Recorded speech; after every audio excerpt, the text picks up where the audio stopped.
कहानी एक छोटे से परिवार की है जो गरीबी से बहुत लाचार था। गर्मी का मौसम आ गया था। गर्मी अपने चरम पर थी। सूरज आग उगल रहा था, मिट्टी तप रही थी और हवा जैसे जलती हुई सांसें छोड़ रही थी। अमीर लोग अपने घरों में एसी और कूलर के मजे ले रहे थे, लेकिन गरीब किसान श्यामलाल के लिए यह गर्मी किसी श्राप से कम नहीं थी।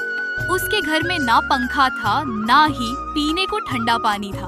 उसकी पत्नी विमला, बूढ़ी माँ और दो छोटे छोटे बच्चे गर्मी से बेहाल थे। ये सब देखकर श्यामलाल अपनी पत्नी से बोला, विमला, अगर इसी तरह से गर्मी पड़ती रही तो हमारे दोनों बच्चे बीमार हो जाएंगे। देखो, इस गर्मी से दोनों बच्चे बेहाल हैं। अब की बार तो ये गर्मी हमारे गांव में कहर बनकर आई है।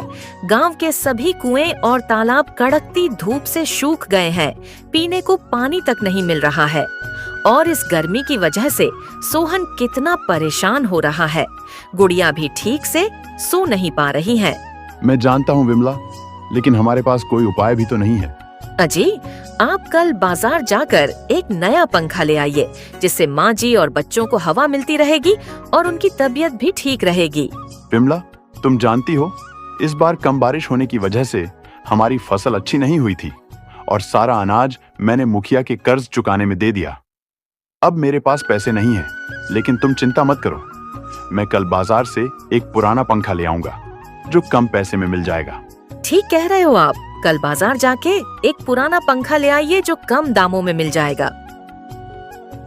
ऐसा कहते हुए विमला अपने बच्चों को हवा करने के लिए हाथ के पंखे को झालने लगती है, जिससे बच्चों को थोड़ी बहुत गर्मी से राहत मिलती है। और फिर थोड़ी देर बाद श्यामलाल की बेटी गुड़िया को प्यास लगने लगती है। माँ, मेरा प्यास से गला सूख रहा है। मेरे लिए एक गिलास पीने को ठंडा पानी दे दो।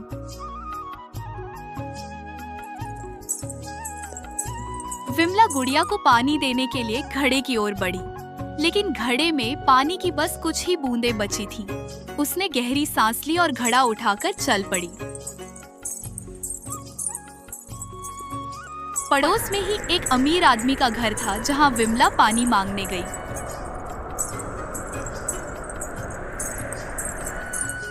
बहन जी, थोड़ा सा पानी मिल जाएगा क्या? बच्चे गर्मी से बहुत परेशान है। मेरे घड़े का पानी खत्म हो चुका है। हर बार तुम लोग कुछ न कुछ मांगते ही रहते हो। ये क्या रोज रोज का तमाशा लगा रखा है? पानी चाहिए? हम क्या तुम्हारे लिए पानी बचा कर रखें? गरीबों को हमेशा भीख मांगने की आदत ही होती है। यह सुनकर विमला की आंखों में आंसू आ गए, लेकिन वह मजबूर थी। तभी अमीर औरत ने और भी जलील कर दिया। तुम लोगों को ठंडा पानी चाहिए? मैं तो कहती हूँ तुम्हें तो हमारे पैर धोने वाला पानी पीना चाहिए, जो हमारे नाली में बह जाता है। विमला की आत्मा कांप गई। उसने कुछ नहीं कहा और वहाँ से लौट आई। वह सीधे नदी की ओर गई, जहाँ पानी तो था, लेकिन गंदा और कीचड़ भरा। उसने कपड़े से पानी को छानकर घड़े में भरा और अपने घर के लिए चल देती है।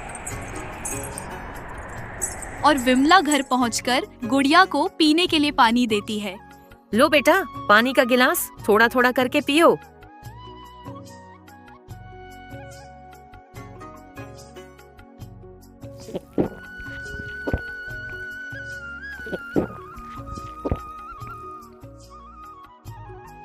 माँ, अब जाके मेरी प्यास बुझी है। नहीं तो ऐसा लग रहा था इस प्यास से मेरी जान ही निकल जाएगी।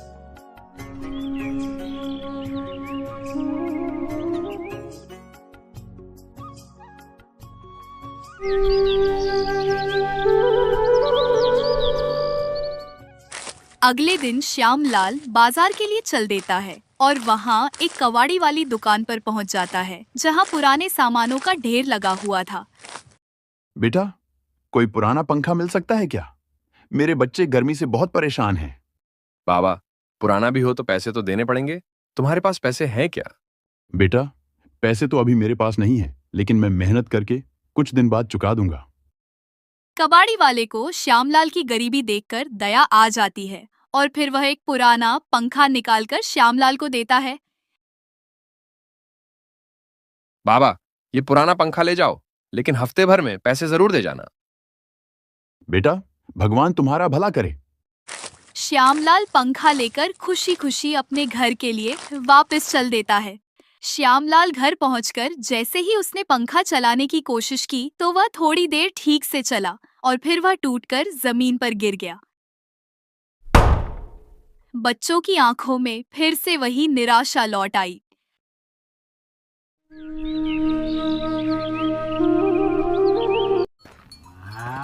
अगले दिन श्यामलाल अपने गांव के सेठ के यहाँ खेतों में मजदूरी करने चला जाता है। श्यामलाल सुबह से खेत में मजदूरी कर रहा था। सूरज की गर्मी इतनी तेज थी कि पैर जलने लगे थे। वह थोड़ा सा बैठकर आराम करने लगा, तभी सेठ ने उसे बैठा हुआ देख लिया। अरे देखो, इनको पैसे पूरे चाहिए लेकिन काम आधा। आराम करने बैठे हो, काम नहीं करोगे तो पगार से पैसे काट लूंगा। सेठ जी, सुबह से काम कर रहा हूँ, तेज धूप से मेरे पैर जल गए हैं, बस इसीलिए 1 मिनट आराम करने के लिए बैठा था। बस बहाने मत बनाओ, अगर काम नहीं किया तो 1 पैसा नहीं दूंगा। श्यामलाल घबराकर तुरंत उठ गया और फिर काम में जुट गया। वह थका हुआ था लेकिन मजबूरी ने उसे काम करने पर मजबूर कर दिया। जब श्यामलाल मजदूरी करके अपने घर लौट रहा था तो उसने देखा कि एक अमीर आदमी धूप में खड़ा है और पसीने से बेहाल था। साहब, ये गमछा ले लीजिए, इससे धूप से बच सकते हैं। अमीर आदमी उसकी मदद को देखकर प्रभावित हुआ और उसने श्यामलाल से पूछा, अरे भाई, तुम कौन हो और इस भयंकर गर्मी में इतनी मेहनत क्यों कर रहे हो? साहब, मैं बहुत गरीब हूँ। मेरे घर में न पंखा है, न पीने को ठंडा पानी है। मेरे बच्चे गर्मी से परेशान हैं, बस उनके लिए कुछ पैसे कमाने के लिए मजदूरी करने गया था। अमीर आदमी को उसकी बात सुनकर बहुत दुख हुआ। उसने श्यामलाल को अपनी गाड़ी से एक नया कूलर निकाल कर दिया और कहा,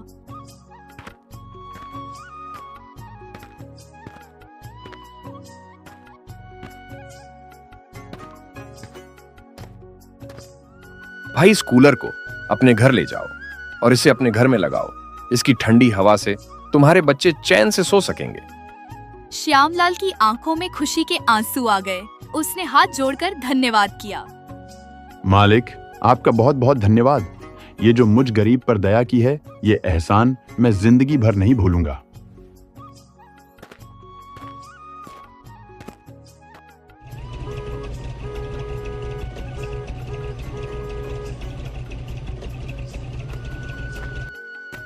और फिर थोड़ी देर बाद श्यामलाल कूलर को अपने घर ले गया। श्यामलाल ने कूलर को सेट करने के बाद उसे ऑन किया तो कूलर सच में बहुत ठंडी हवा दे रहा था, जिससे बच्चों को चैन की राहत मिली। अरे, आप यह कूलर कहाँ से लाए हो? किसी अच्छे आदमी ने हमारी मदद की है। अब हमारे बच्चे चैन से सो सकेंगे। बाबा, क्या अब हमें गर्मी नहीं लगेगी? नहीं बेटा, अब तुम लोगों को गर्मी नहीं लगेगी।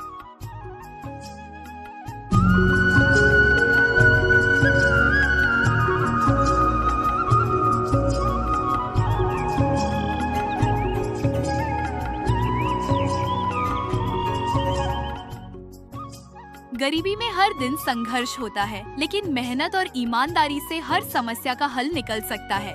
अगर आप लोगों को इस कहानी से कुछ सीखने मिला हो तो इस वीडियो को लाइक करके चैनल को सब्सक्राइब कर लेना, ताकि ऐसी ही वीडियो आपको देखने के लिए मिलती रहे। धन्यवाद।